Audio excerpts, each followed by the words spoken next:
কি অদ্ভুত বয়স পার করছি আমরা। এই সময়ে কেউ বিয়ে করছে, কেউ জীবন নিয়ে খুব স্ট্রাগল করছে। কেউ হঠাৎ করে আবার সফলতা দেখা পাচ্ছে, আবার কেউ কিছুই না পেরে খুব বেশি হতাশ হয়ে যাচ্ছে। কেউ এই বয়সেই পুরো সংসার চালাচ্ছে, আবার কেউ খুব ফুর্তিতেও জীবন কাটাচ্ছে। হ্যালো গাইস, আসসালামু আলাইকুম। প্রতিদিনের মতো নিয়মিত ব্লগ নিয়ে আজকেও আসলাম আপনাদের সামনে। আশা করছি আপনারা সবাই ভালো আছেন। আলহামদুলিল্লাহ, সারাদিনে অনেক ভালো ছিলাম, বাট যখন ভয়েসটা দিচ্ছি তখন মনটা ভীষণ খারাপ ছিল।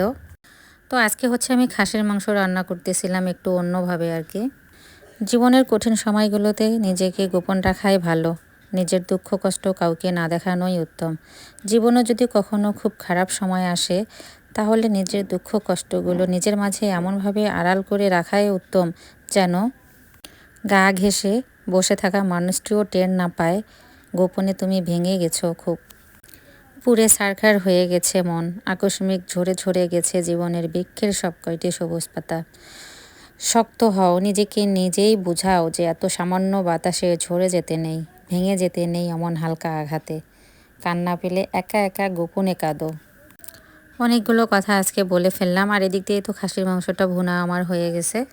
আজকে খাসির মাংসের ভুনা, পাট শাক ভাজি, আর হচ্ছে আমি ডাল আলু ভর্তা করব। তো এই জন্য মাংসটা একটু ভুনা ভুনাই করলাম, আর এদিক দিয়ে হচ্ছে ডাল সিদ্ধ করে নেওয়ার পর আমি তো পাট শাকটি বসিয়ে দিয়েছিলাম। আমি পাট শাকে কিন্তু লবণটা হচ্ছে ভেজেই নেই, ভেজে নেওয়ার পরে হচ্ছে পাট শাকটা রান্না করলে কিন্তু ঝরঝরা হয় খেতে।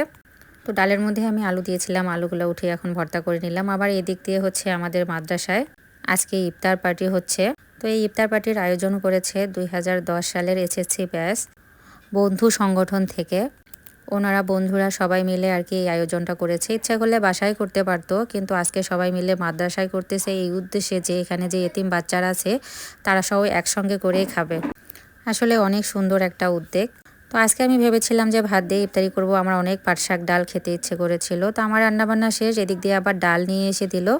মাদ্রাসায় বিরিয়ানি রান্না করতেছিল, আর এদিক দিয়ে হচ্ছে ডালটা আমাকে সিদ্ধ করে দিতে বলেছে। তো আমার সিদ্ধ করা হয়ে গেছে। এরপর আবার হচ্ছে বাবুর্চি চাচা বলে দিয়েছে আমাকে এখানে রান্না করার জন্য, মানে যেহেতু সময় কম ছিল।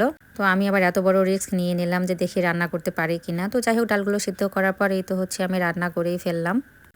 এতগুলো বুটের ডাল জীবনে ফার্স্ট টাইম আমি রান্না করলাম, জানি না খেতে কেমন হবে। যদি সবাই খেয়ে আর কি আলহামদুলিল্লাহ বলে, তাহলেই বুঝতে পারবো যে আমার রান্নাটা পারফেক্টলি হয়েছে। তো এদিক দিয়ে রান্না শেষ করে আবার একটু দেখতে গেলাম ওই দিকে রান্না বান্নাগুলো হয়েছে কিনা। তো গিয়ে দেখি এখানে সবাই হচ্ছে অবশ্য পরিচিত মুখ। যাই হোক, ওরকমভাবে আর কি আমি চিনি না। তো ওখানে গিয়ে পরিচয় হয়ে বেশ ভালো লাগলো। আমার হাজব্যান্ডেরও অবশ্য সবাই অনেক পরিচিত, আর আমাদের পাশের এলাকারই সবাই। সবাই অবশ্য অনেক আন্তরিক, যে কি সুন্দর একসঙ্গে হচ্ছে শরবত গোলাচ্ছিল, সবাই মিলে এখানে কাজ করেছে।